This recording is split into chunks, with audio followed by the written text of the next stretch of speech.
باللہ من الشیطان الرجیم بسم اللہ الرحمن الرحیم الصلاۃ والسلام علیک یا رسول اللہ وعلی آلک واصحابک یا حبیب اللہ الصلاۃ والسلام علیک یا نبی اللہ وعلی آلک واصحابک یا نور اللہ۔ میٹھے میٹھے اسلامی بھائی اور مدنی چینل کے ناظرین، سلسلہ دارالفتہ اہل سنت میں ایک بار پھر حاضر ہیں۔ الحمدللہ عز و جل حج کا پربہار موسم ہے اور بے شمار عاشقان رسول اس وقت میدان عرفات میں اللہ تعالیٰ کی رحمت کے سائے میں موجود ہیں۔ قربانی کے ایام بھی ہیں۔ انشاءاللہ عز و جل اسی موضوع پر ہم گفتگو کریں گے۔ ابتداء درود پاک کی فضیلت کہ فرمان مصطفیٰ صلی اللہ تعالیٰ علیہ وسلم ہے، مجھ پر درود پاک پڑھنا پل صراط پر نور ہے، جو روز جمعہ مجھ پر 80 بار درود پاک پڑھے اس کے 80 سال کی گناہ معاف ہو جائیں گے۔ صلو علی الحبیب صلی اللہ تعالی علی محمد صلی اللہ علیہ وسلم۔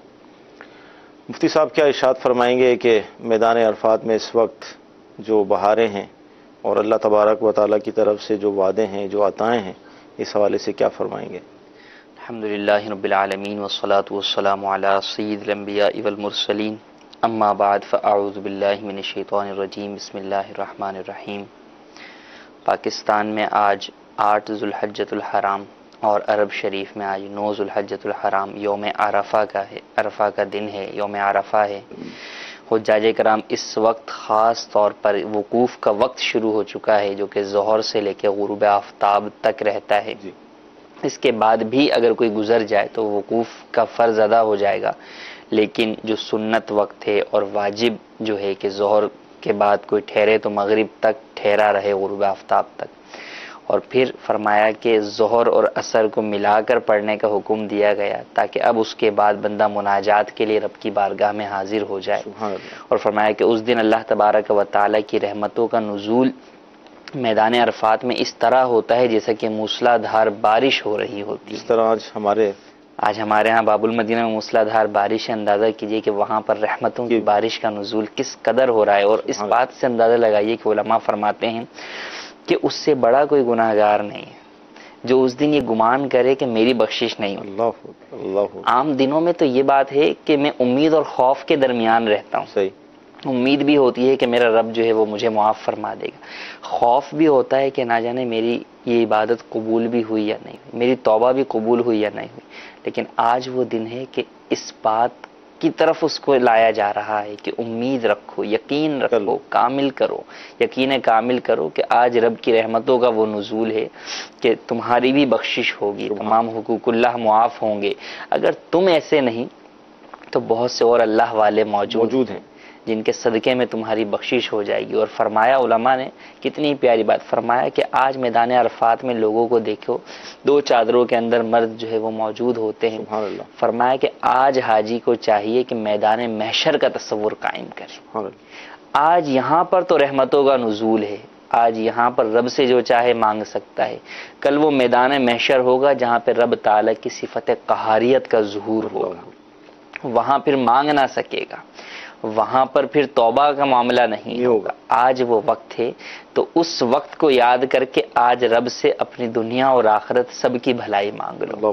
حجاج کرام جمع ہوں گے اس وقت اور یقیناً عبادتوں کے اندر، مناجات کے اندر مصروف ہوں گے۔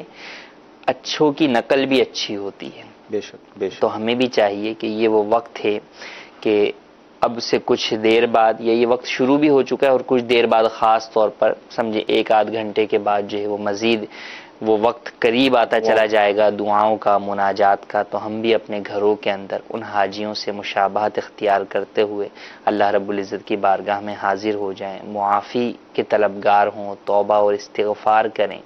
انشاءاللہ سلسلے کے بعد جو ہے وہ مناجات کا بھی سلسلہ ہوگا مدنی چینل پر، اس میں بھی شامل ہو جائیے۔ اجتماع ہوگا بعد نماز مغرب، اس میں بھی شامل ہوں تو ذکر اللہ کی جو محفل ہوگی وہاں پر رحمتوں کا نزول ہوتا ہے۔ تو نیت یہ ہو کہ ان کے صدقے کے اندر اللہ تبارک و تعالی ہمیں بھی بخش دے، ان حاجیوں کے صدقے ہماری بھی بخشش کر دے، اور ہمیں بھی ہر سال حج بیت اللہ کی سعادت عطا فرمائے۔ اللہ تبارک و تعالی سے دعا ہے کہ ہماری، ہمارے والدین کی، سب کی مغفرت فرمائے، اور حجاج کا حج بھی قبول فرمائے، اور جو اب تک نہ جا سکے ان کو بھی وہاں پہنچنے کی سعادت عطا فرمائے۔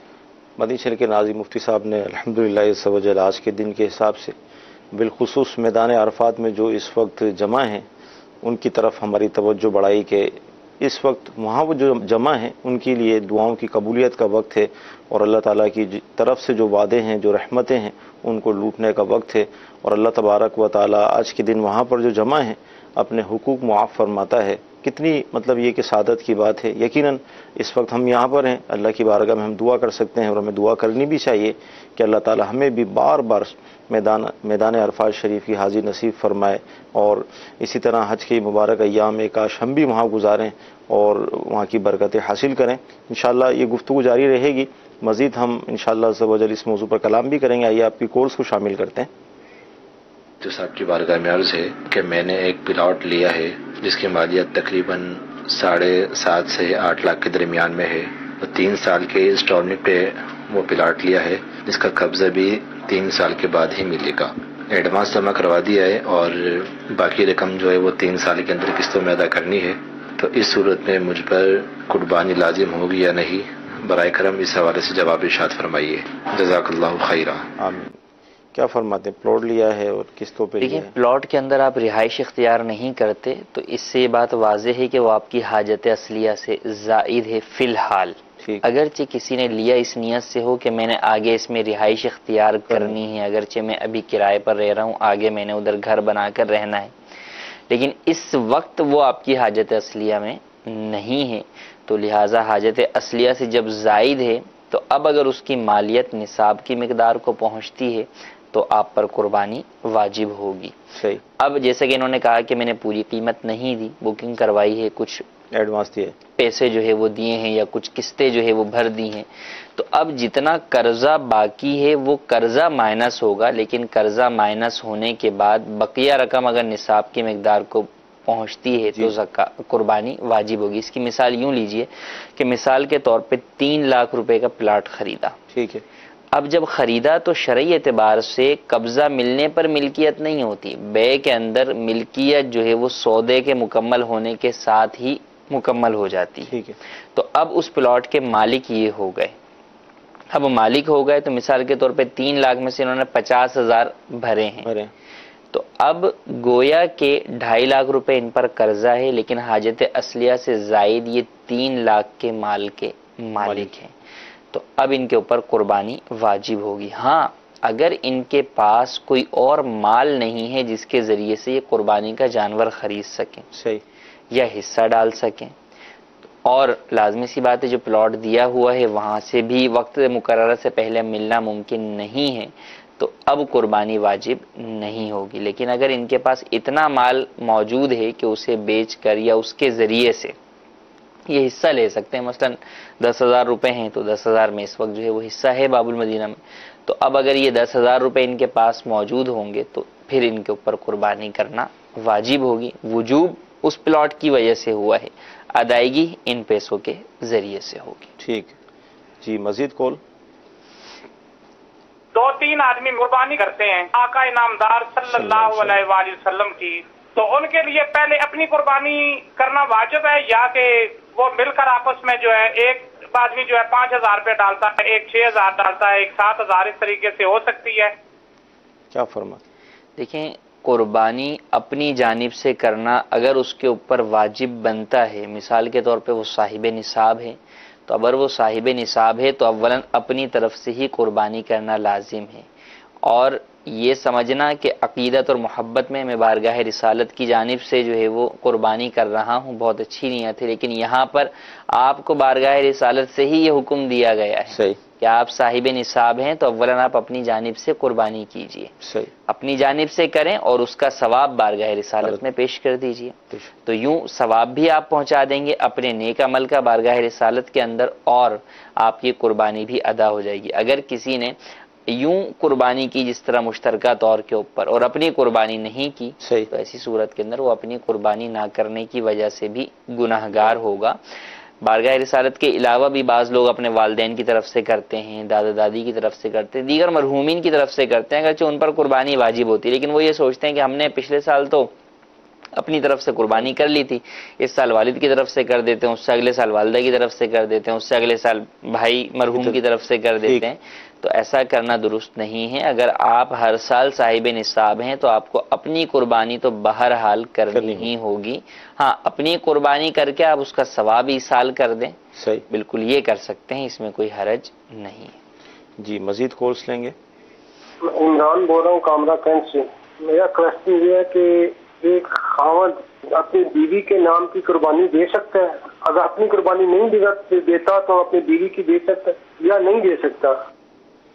یہ بھی ہے معاملہ ہمارے دینے کو تو دے سکتے ہیں، اس میں تو حرج نہیں ہے، لیکن اگر آپ یہ سوچیں کہ جناب بیوی کی میں دے رہا ہوں لہٰذا میں اپنی نہ دوں اس سال، تو ایسا نہیں۔ اگر آپ صاحب نصاب ہیں تو آپ پر اپنی قربانی بھی لازم ہے، اور اگر بیوی صاحب نصاب ہے تو اس پر اپنی علیحدہ قربانی لازم ہے۔ اب شوہر سوچے کہ بھئی میرے پاس اس وقت پیسے تو اتنے ہی ہیں کہ میں ایک ہی جانور کا حصہ ڈال سکتا ہوں، ایک ہی جانور خرید سکتا ہوں، تو آپ پر تو اپنی قربانی واجب ہے، وہ آپ کو کرنی ہوگی۔ اب بیوی بھی چونکہ صاحب نصاب ہے زیورات کی وجہ سے یا اور کسی وجہ سے، تو اس پر بھی قربانی واجب ہے۔ اب یا تو وہ اپنا مال زیور وغیرہ بیچ کر جو ہے وہ قربانی کا حصہ ڈالے یا قربانی کرے، یا پھر کسی سے قرض لے کر قربانی کرے۔ بہرحال جب دونوں پر قربانی لازم ہے تو دونوں کو قربانی ادا کرنی ہوگی۔ ہاں، اگر شوہر بیوی کی طرف سے قربانی کرنا چاہتا ہے کہ میں اپنی بھی کر رہا ہوں، بیوی کا سونا بکے نہیں، چلے میں اس کی طرف سے کر دیتا ہوں، تو اجازت ضروری ہوگی، بیوی سے اجازت لے لے کہ میں تمہاری طرف سے قربانی کر دوں، وہ اجازت دے دے تو قربانی ہو جائے گی۔ یا بیوی کو معلوم ہے کہ میرا شوہر ہر سال میری طرف سے قربانی کرتا ہے،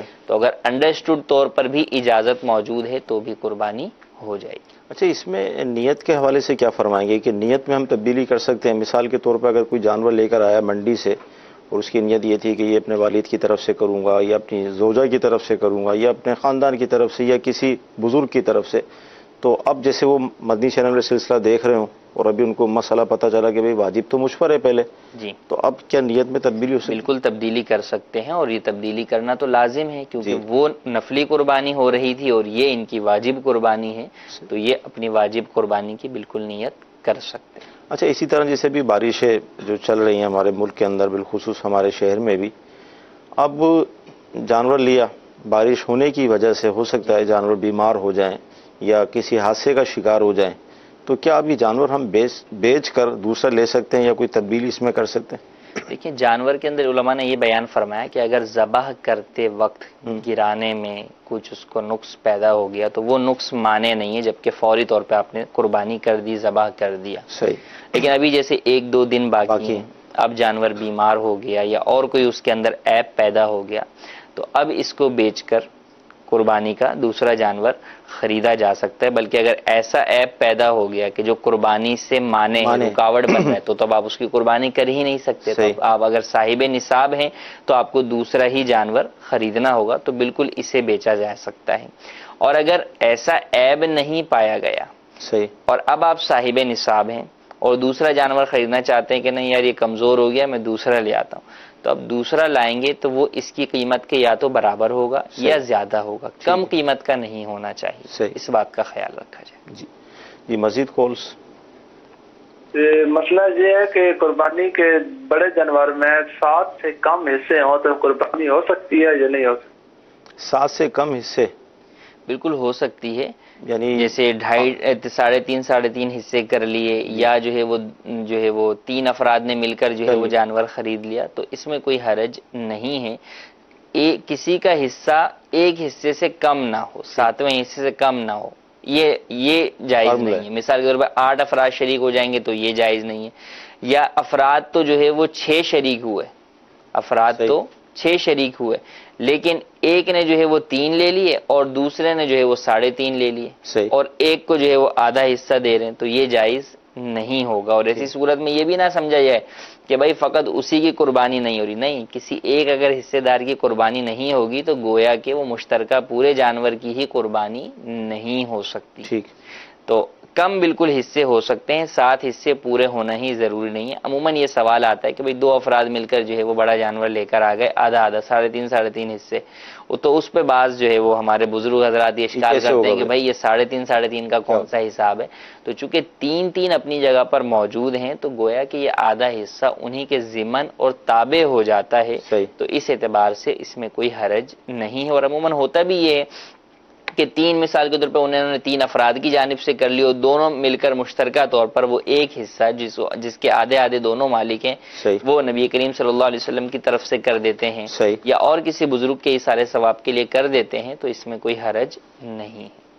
اچھا، حضور علیہ الصلوۃ والسلام کی طرف سے جو ہم قربانی کا حصہ رکھنا چاہتے ہیں تو بعض اوقات اس میں تھوڑی سی کنفیوژن یہ پیدا ہوتی ہے کہ مطلب اس کو ہم شامل کس طرح کریں؟ اب 6 ہیں، ایک حصہ بچا تو ایک شامل کریں گے یا پہلے سرکار کا رکھیں یا اپنا رکھیں؟ تو تھوڑا سا اس کو اگر واضح کر دیں۔ بعض لوگ تو یہ بھی، مجھے بلکہ اسی ہفتے کی بات ہے، مجھ سے ایک نے پوچھا کہ اگر سرکاری حصہ نہ رکھا جائے، سرکار کی نسبت سے سرکاری حصہ بھی کہا جاتا ہے، یا ایک نے کہا کہ اللہ نام کا اگر حصہ نہ رکھا جائے تو کیا قربانی ہو جائے گی یا نہیں ہوگی، یا ایک ہے؟ تو میں نے کہا سارے ہی اللہ کے نام پر جو ہے وہ جانور ذبح ہو رہا ہے، اور قربانی ہے ہی اللہ تبارک و تعالیٰ کا قرب حاصل کرنے کے لیے، تقرب اللہ کے لیے۔ تو سب سے پہلے تو یہ بات ذہن ہو کہ یہ حصے رکھنا لازم نہیں ہے آپ سے۔ اگر 7 آپ اپنے گھر کے ہی افراد کے حصے رکھتے ہیں تو بھی آپ کی قربانی ہو جائے گی، اور آپ ان 7 حصوں کی قربانی کا جو ثواب ملا ہے وہ آپ ایصال کر دیں، بارگاہ رسالت کے اندر جو ہے وہ نذرانتاً پیش کر دیجئے۔ ہاں، اب اگر آپ رکھنا چاہتے ہیں، حصہ بچ رہا ہے یا ویسے ہی ارادہ ہے کہ نہیں بھئی ایک کرنا ہے، تو اب اس میں یہ ہوتا ہے کہ بھئی پہلے رکھیں یا بعد میں رکھیں، تو پہلے بعد میں کوئی حرج نہیں، آپ پہلے بھی رکھ سکتے ہیں، بعد میں بھی رکھ سکتے ہیں، اس میں کوئی حرج نہیں ہے۔ ہاں، اس بات کا تھوڑا سا خیال رکھیں، مثال گھر میں افراد ہیں موجود، ان پر قربانی واجب ہے۔ اب آپ اگر جو ہے وہ یہ حصہ ڈال دیتے ہیں تو آپ کو دکھ رہا ہے کہ قربانی نہیں کریں گے۔ کئی مسائل کسی کے ساتھ ہو سکتے ہیں کہ یار اس کے پاس فی الحال مال نہیں ہے یا اور دیگر معاملات ہیں، تو پھر خیرخواہی کرتے ہوئے آپ ممکن ہو تو آپ ان کا حصہ ڈال دیں تاکہ ان کا واجب ادا ہو جائے، وہ گناہ گار نہ ہو، اور پھر آپ ان کے حصے کا اور اپنے حصے کا سب کا ثواب بارگاہ میں نذرانتاً پیش کریں۔ اچھا، یہ بھی ارشاد فرمائے کہ اب ظاہر قربانی کے دن آنے والے ہیں، تو ایک تو جانور کو ذبح کرنے کے حوالے سے، پھر اس کا گوشت، پھر اس کی کھال، پھر ذبح کی اجرت کے حوالے سے، تو جو گوشت فروشت ہوتے ہیں تو کیا ہم جب انہوں نے ان کو ذبح کر دیا تو اجرت میں کیا ہم اس کی کھال یا گوشت کا کچھ حصہ اس کو دے سکتے ہیں؟ ہرگز نہیں دے سکتے، کیونکہ قربانی کا جانور اللہ تبارک و تعالیٰ کے لیے انسان نے ذبح کیا۔ اور یہ تو دیکھیں کہ اس امت پر کتنا احسان عظیم ہے کہ پرانی امتوں کے اندر جو قربانی ہوتی تھی اس سے نفع اٹھانا جائز نہیں تھا، اسے کھا نہیں سکتے تھے، اسے آسمانی آگ آ کے لے جاتی تھی، تو اسے کھانے کی اجازت نہیں تھی۔ نبی کریم صلی اللہ علیہ وسلم نے فرمایا کہ مجھے یہ اللہ تبارک و تعالیٰ نے یہ وہ دیا، خصوصیت دی، فضیلت دی ایک معنوں میں، کہ غنیمت میری امت کے لیے حلال کی گئی۔ اسی طرح قربانی ہے کہ قربانی کے گوشت سے نفع اٹھانا اس امت کے لیے کہ ذبح اللہ تبارک و تعالیٰ کے لیے کرو، لیکن خود بھی کھاؤ، تم گوشت خود بھی کھاؤ، غریبوں کو بھی کھلاؤ، دیگر کو بھی کھلاؤ، لیکن اس سے مالی فوائد حاصل کرنا، تمول کرنا کہ تم اس کے ذریعے سے جو ہے وہ بیچ کر کوئی اور چیز جو ہے وہ حاصل کرو، یہ جائز نہیں ہے۔ تو چونکہ آپ اگر اجرت میں دے رہے ہیں تو گویا کہ آپ تمول کر رہے ہیں، مالی فائدہ اس طور پر حاصل کر رہے ہیں، تو یہ جائز نہیں ہے۔ بعض جگہوں پر ایسا ہوتا ہے، خاص طور پر بیرون ملک کے اندر سلاٹر ہاؤس کے اندر قربانیوں کا اہتمام ہوتا ہے، تو اب وہاں پر ہمیں کل کال بھی آئی تھی اور ویسے بھی مجھے معلوم ہوا کہ اگر آپ قربانی کی کھال کے بغیر قربانی میں حصہ ڈال رہے ہیں تو مثال کے طور پہ 200 پاؤنڈ کا، اور اگر آپ چاہتے ہیں کہ ہم آپ کی طرف سے قربانی کی کھال صدقہ کریں تو 250 پاؤنڈ کا حصہ ہے، یوں حصوں 50 پاؤنڈ کا فرق ہے۔ مطلب یہ کہ وہ شخص جو قربانی کر رہا ہے آپ کی طرف سے سلاٹر ہاؤس والا، وہ اس کی کھال ہے وہ اس کو بیچ کر اس سے خود نفع اٹھا رہا ہے، وہ آپ کا وکیل، تو اس سے نفع اٹھانے کی تو اسے اجازت نہیں ہے اس طور کے اوپر کہ وہ اسے بیچ کر جو ہے وہ اس کے پیسوں کو اپنے بزنس سے وہ کور کرے۔ تو ایسا کرنا جائز نہیں ہے۔ اور ہمارے ہاں بھی باب المدینہ میں بھی بعض بڑے مالز کے اندر یا بعض بڑی جو ہے وہ میٹ شاپس کے اندر اس کے اہتمام جو ہے وہ نظر آیا کہ بھئی قربانی کر رہے ہیں۔ اب وہاں پر کھال کا کیا ہوتا ہے یہ پتہ نہیں. یہ پتہ نہیں. ایک شبہ یہ بھی ہے کہ کہیں ایسا تو نہیں کہ جناب وہ اگر ان کا حصہ کم ہے تو اس وجہ سے حصہ کم ہے کہ وہ کھال سے جو ہے وہ فائدہ اٹھا کے اور اپنے پروفٹ کو اس سے جو ہے وہ پورا کر رہے ہیں. اگر ایسا کر رہے ہیں تو آپ کا ایسی جگہ پر حصہ ڈالنا بھی جائز نہیں ہوگا. نہ حصہ ڈالنا جائز ہوگا، یا اگر آپ بکرا خرید رہے ہیں ان سے تو وہ اس کی بھی اجازت نہیں ہوگی کہ جس کے اندر وہ خود ہی اس سے فائدہ کھال کا اٹھایا جا رہا ہے. تو قربانی کی کھال، عقیقے کی کھال، یہ آپ قصاب کو اجرت میں نہیں دے سکتے. یوں ہی گوشت بھی آپ قصاب کو اجرت میں نہیں دے سکتے. اچھا، ہمارے شہر میں سے چربی جو ہے نا، بالخصوص چربی یا اس کا سر جو ہوتا ہے جس کو سری وغیرہ بھی کہا جاتا ہے، یہ بکتی ہیں باقاعدہ، مطلب لگتی ہیں دکانیں کے بھی بیچیں. تو اب چلیں ہم نے کسائی کو اس کی اجرت نہیں دی، ہم نے خود ہی جا کے اگر اس کو بیچ دیا تو کیا فرماتے ہیں اس معاملے میں؟ خود بیچا اب دو صورتیں ہیں. اگر تو آپ نے اس لیے بیچا ہے کہ میں اس کی قیمت جو ملے گی وہ کسی غریب مستحق کے زکوٰۃ کو دے دوں گا یا کسی مسجد میں دے دوں گا یا کسی مدرسے میں دے دوں گا، تو ایسی صورت میں تو بیچنا جائز ہے. لیکن اگر اپنی ذات کے لیے بیچی کہ بھئی میں جو ہے وہ یہ چربی جو ہے وہ فالتو پڑی ہوئی چلو اٹھا کے، یا میں کھاتا نہیں ہوں چلے میں اس کو بیچ دیتا ہوں کچھ پیسے ہی آ جائیں گے، تو یہ ایسا کرنا جائز نہیں ہے. اب یہ تو بہرحال اس کو تصدق کرنا ہوگا، گناہگار علیحدہ ہوا، توبہ بھی لازم ہے. اور اب ان پیسوں کو اب مسجد میں بھی نہیں دے سکتا. اگر کسی نے اس نیت سے بیچا کہ میں اپنے استعمال میں اس کے پیسے لاؤں گا تو اب یہ مسجد میں بھی پیسے نہیں دے سکتا، مدرسے میں بھی نہیں دے سکتا، بلکہ اب یہ مستحق زکوٰۃ کو ہی اس کے اوپر دینا ضروری ہوگا. ہاں اگر مدرسے میں دے تو بتا کر دینا ہوگا کہ صدقہ واجبہ کی رقم ہے. ٹھیک جی، مزید کورس لیں گے. میرا سوال یہ ہے کہ قربانی کے جانور جو مارتے ہیں اور انہوں نے اپنے مالک کو 2-3 بار زخمی بھی کیا ہو اور وہ اس کی قربانی کرنا چاہے تو قربانی کے وقت اس کو کوئی بھی نشے وغیرہ کی چیز دے سکتے ہیں تاکہ یہ کسی کو مارے نہ، کسی کو زخمی نہ کرے. کیا ایسا دینا جائز ہے اور اس طرح کرنے سے کیا قربانی ہو جائے گی؟ اس طرح کے جانور جو ہوتے ہیں جی دیکھیں، نشہ آور چیز دینا یعنی مثال کے طور پہ اسے حرام چیز جو ہے وہ کھلانا یا پلانا، تو اس کی تو اجازت نہیں ہے. ہاں البتہ کوئی اور طریقہ، مثال کے طور پہ انجیکشن جو ہے وہ کوئی اس کو لگا دیا اور واقعی یہ صورتحال ہو کہ اب یہ جو ہے وہ زخمی کر رہا ہے سب کو، یا اور کوئی اس طرح کا، تو اس کی اجازت ہوگی. لیکن اس میں کیا ہوگا، کیا کریں گے، یہ تو ایک جنرل سوال ہے. کرنے والے کیا کریں گے اس سے متعلق اولاً رہنمائی حاصل کریں، ورنہ عمومی طور پر جو ہے وہ اس طرح کے جانوروں کی بھی قربانی ہوتی ہی ہے. ماہر قصاب ہیں تو وہ اس کی قربانی کر ہی لیتے ہیں. تو بہرحال قربانی کی جائے. بعض جگہوں پر ان چیزوں سے بچنے کے لیے، خاص طور پر بیرون ملک کے اندر تو یہ ہے ہر جانور کے لیے، چاہے وہ مارتا ہو یا نہ مارتا ہو، وہ اس کو جو ہے وہ بے ہوشی کی صورت اختیار کرتے ہیں، اس کے سر پر کوئی ضرب جو ہے وہ مارتے ہیں، یا اس کو جو ہے وہ پانی میں جو ہے وہ اس کو غوطہ جو ہے وہ دیا جاتا ہے. مختلف چیزیں ہیں. اب ممکن ہے کہ اس کے اندر وہ جانور بچا بھی یا مر گیا، کیا صورتحال ہے تو یہ معلوم نہیں. حالانکہ ذبح کے وقت اس کا زندہ ہونا تو ضروری ہے. اگر وہ مر گیا تو پھر اب ذبح کر کے آپ کیا کریں گے، تو وہ تو حرام ہو جائے گا. تو بہرحال جو عموماً صورتیں رائج ہیں کہ آپ ماہر قصاب کے ذریعے سے ہی ایسے جانور کو ذبح کروائیں.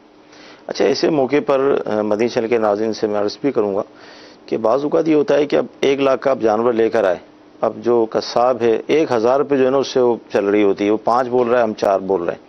حالانکہ وہ جو 1 لاکھ کا آپ کا جانور ہے، اس کی کھال، اس کا گوشت، پورا ایک جو سسٹم ہے وہ 1000 روپے، مطلب اس کو ہم رسک لے لیتے ہیں کیونکہ اناڑی آپ کو پتہ ہے کہ یہ سیزن ہوتا ہے تو وہ کافی گھوم رہے ہوتے ہیں. تو کیا فرمائیں گے ایسے موقع پہ احتیاطاً ہمیں کیا کرنا چاہیے؟ دیکھیں، اپنی بھی آپ کی احتیاط ہے، دوسرے لوگوں کی بھی احتیاط ہے نا، ان کی بھی حفاظت ہے. اچھا، پھر جب آپ نے راہ خدا کے اندر ہی خرچ کرنا ہے، آپ جب 1 لاکھ کا لے کر آئے ہیں تو وہ دکھانے کے لیے تو نہیں لائے، آپ صحیح اللہ کی رضا کے لیے لائے ہیں. تو اب ذبح کرنے سے قربانی تو ادا ہو گئی، لیکن اب اس کے بعد اس کی کھال ہے، لازمی سی بات آپ نے کسی مسجد یا مدرسے میں دینی. اب آپ کٹ لگے ہوئے ہوں تو کیا فائدہ اس کا، آدھی قیمت رہ جاتی ہے. ٹھیک ہے. اسی طریقے سے گوشت ہے، تو اب وہ گوشت کے جو ہے وہ چیتھڑے بنے ہوئے ہوں تو اب غریبوں کو دیتے ہوئے بھی جو ہے وہ بندے کو شرم آتی ہے.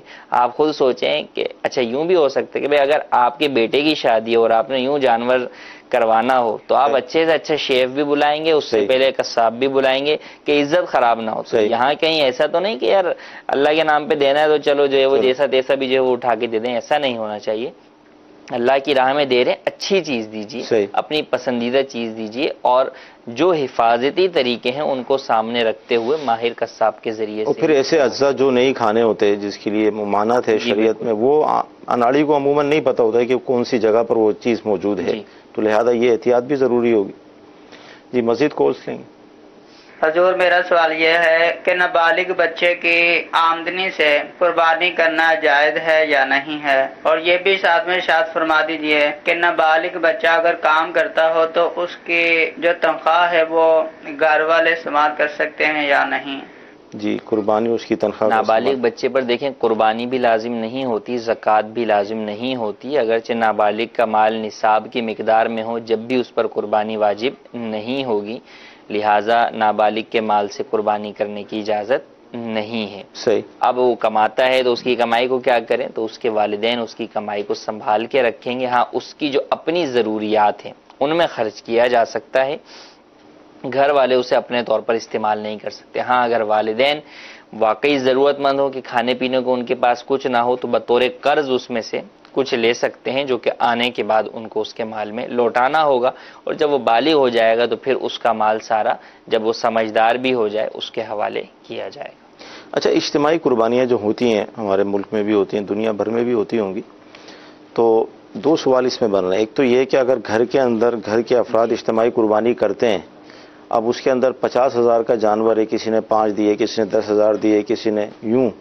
تو ایک تو یہ پیسے جو کم زیادہ ہیں اس حوالے سے، دوسرا گوشت کی جو تقسیم ہوتی ہے ہمارے یہاں اجتماعی قربانی میں، جی تو اس میں بالخصوص پائے سری جو اس طرح کی چیزیں ہیں، اس میں بعض اوقات یہ ہوتا ہے مجھے یہ نہیں ملا، دوسرا کہتا ہے مجھے یہ نہیں ملا، تو ان دونوں کا اگر آپ کوئی حل ارشاد فرما دیں۔ اجتماعی قربانی اگر دعوت اسلامی کے تحت کروا رہے ہوں گے بہت سارے لوگ، تو انہیں معلوم ہوگا کہ ایک پورا وکالت نامہ بنا کر دیا جاتا ہے۔ ٹھیک، میں یہ سمجھتا ہوں یہ وکالت نامہ صرف اس سطح کے لیے نہیں ہے، صحیح، یہ اگر آپ گھریلو سطح پر بھی کر رہے ہیں تو وہاں پر بھی، خاص طور پہ جبکہ 2-4 افراد ہوں، بس اوقات یوں ہوتا ہے ایک گھر کے تو نہیں ہوتے، ایک خاندان کے جو ہے وہ افراد ہوتے ہیں، تو وہ وکالت نامہ بہرحال جو ہے وہ پر کروا لینا چاہیے، پڑھ کر سنا دینا چاہیے، تاکہ پتہ چلے کہ ہم کس کس چیز کی وکالت دے رہے ہیں، صحیح، سامنے والا ہے کیا شخص، اس کی حیثیت کیا ہے۔ صحیح، تو پھر جب اس کو سمجھ لیں گے تو یہ جھگڑے بھی نہیں ہوں گے اور ایک دوسرے کے اوپر الزام تراشی بھی نہیں ہوگی۔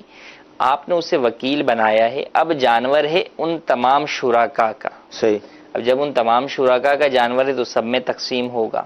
اگر ایک ہی گھر میں کھانا پکانا ہے، تقسیم نہیں کرنا تو ٹھیک ہے، اس میں حرج نہیں ہے، لیکن جب حصے آپ کو دینے ہیں مختلف افراد کو تو پھر بہرحال باقاعدہ وزن کر کے برابر برابر تقسیم کر کے دیا جائے گا۔ صحیح، اور اس کے اندر فرمایا کمی بیشی بھی جائز نہیں ہے، اگرچہ سامنے والا یہ کہہ دے کہ میں نے معاف کیا، صحیح، یہاں پر اسے معاف کرنے کا اختیار نہیں ہے کہ یہ شرعی مسئلہ ہے۔ ہاں جو افراد واقعی وزن کی مشقت سے بچنا چاہتے ہیں اور سارے شرکاء راضی بھی اس بات پر ہیں کہ بھئی اندازے سے دے دیا جائے، وزن کی حاجت ہمیں نہیں ہے، اعتماد ہوگا، صحیح، تو اب فرمایا کہ اس کے لیے یہ کیا جائے کہ ہر ڈھیری کے اوپر گوشت کے علاوہ جو جانور کے اجزاء ہوتے ہیں، مثلا کلیجی ہو گیا، پھیپڑا ہو گیا، سری پائے ہو گئے، مغز ہو گیا، یہ مختلف چیزیں جو ہے وہ رکھ دی جائیں تو ایسی صورت کے اندر اندازے سے دے سکتے ہیں، لیکن اندازے میں بھی دینے والا بہرحال اس بات کا خیال کرے کہ حتی الامکان برابر برابر ہی دے، تاکہ بعد میں بلا وجہ غیبتیں چغلیاں نہ ہوں، صحیح، ایک دوسرے کے اوپر بلا وجہ الزام تراشی کسی صورت نہ بنے۔ تو اس بات پیسے کم زیادہ اگر ہوں گھر کے اندر ہی ہو رہی ہے، پیسے گھر میں کم زیادہ کی صورت کے اندر سب سے بہتر حل تو اس کا یہ ہے کہ مثال کے طور پہ ایک بھائی دے رہا ہے 13,000، صحیح، دوسرا دے رہا ہے 7,000، حصہ بن رہا ہے 10,000 کا، 70,000 کا جو ہے وہ جانور ہے، تو اب وہ اپنے 3,000 اور 7 والے کو ہی دے دے۔ سب سے جو بہتر اور صاف ستھری جو شبہات سے پاک صورت ہے وہ یہی ہے کہ بھائی یہ 3,000 میں نے تمہیں گفٹ کیے، اب وہ اپنی طرف سے 10,000 جو ہے وہ ملا دے، صحیح، ٹھیک ہے۔ یا یوں بھی کہہ سکتا ہے کہ میں نے جو ہے وہ یہ 13 دے رہا ہوں، 13 میں سے جو ہے وہ 10 میرے ہیں اور یہ 3 اس کے ہیں اور یہ 3 اور 7 اس کے مل کے یہ 10 ہوگا، یہ سب سے بہتر ہے۔ اگر ایسا نہ ہو اور یوں عمومی طور پر جب یوں دے دیے اور طے یہی ہے کہ حصہ ایک ایک ہی سب کا ہے، یہ نہیں ہے کہ 7 والے کا حصہ پون حصہ ہے، ایسا نہیں ہے، حصہ بہرحال پورا ہی ہے، تو ایسی صورت میں بھی گویا کہ دلالتاً اجازت ہوتی ہے 13,000 والے کی جانب سے کہ یہ میں پیسے اس کی جانب سے ہی بھر رہا ہوں، صحیح، تو اس صورت میں بھی قربانی ادا ہو جائے گی، حصہ سب کو پورا پورا ہی ملے گا، 13 والا اگر یہ کہے کہ نہیں میں نے 13 دیے مجھے زیادہ حصہ دو تو اب ناجائز ہو جائے گی، کیونکہ پھر گویا کہ اس نے سوا حصہ لیا ہے، جب اس نے سوا لیا تو پھر 7 والے نے پون لیا، اس کا مطلب تو جب 7ویں سے حصہ کم ہوگا تو کسی کی بھی قربانی نہیں ہوگی۔ ٹھیک۔ مدنی چینل کے ناظرین، قربانی کے حوالے سے جو ہمارے سلسلے ہوئے، مطلب سینکڑوں سوالات اس ضمن میں ڈسکس کیے گئے، اور ابھی بھی کئی SMS باقی ہیں، کالس باقی ہیں۔ ظاہر بہت وسیع موضوع ہے، کوشش تو کی گئی کہ کم از کم موٹے موٹے جو مسائل ہوتے ہیں وہ ڈسکس کیے جائیں۔ جمعرات ہے، مغرب کی نماز ہونے والی ہے انشاءاللہ عز و جل، اس کے بعد دعوت اسلامی کے تحت جو اجتماعات ہوتے ہیں اس کا سلسلہ ہوگا، اس میں آپ نے شرکت کرنی ہے۔ مدنی مذاکرے کا سلسلہ ہوگا، اس میں آپ نے شرکت کرنی ہے، اور اجتماعی قربانی کے حوالے سے جو مسائل ڈسکس کیے گئے، گفتگو کیے گئے، آپ اس کے مطابق ہی کوشش کریں کہ سارے معاملات کو نمٹائیں، تاکہ شریعت اور سنت کے مطابق ہمارا یہ قربانی کا جو واجب ہے یہ ادا ہو۔ کوئی ایسی غلطی ہم سے سرزد نہ ہو کہ جس سے پیسہ بھی خرچ ہوا، جانور بھی لے کر آئے، سب کچھ کیا، لیکن اللہ نہ کرے ایسا نہ ہو کہ قربانی ہی نہیں ہوئی۔ تو لہذا یہ مسائل اچھی اچھی نیتوں کے ساتھ آپ تک بڑھائے گئے، پہنچائے گئے۔ اللہ تعالیٰ کی بارگاہ میں ہم دعا کرتے ہیں کہ اللہ تعالیٰ آج کا ہمارا یہ سلسلہ اپنی بارگاہ میں قبول فرمائے، جو سنا ہے، جو سیکھا ہے، اس پر عمل کرنے کی توفیق عطا فرمائے۔ آمین۔ صلو علی الحبیب صلی اللہ تعالی علی محمد۔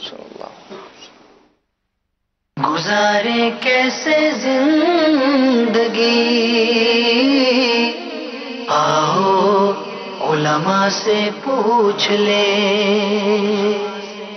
آئے جو مشکل پیش کوئی، آؤ علماء سے پوچھ لے۔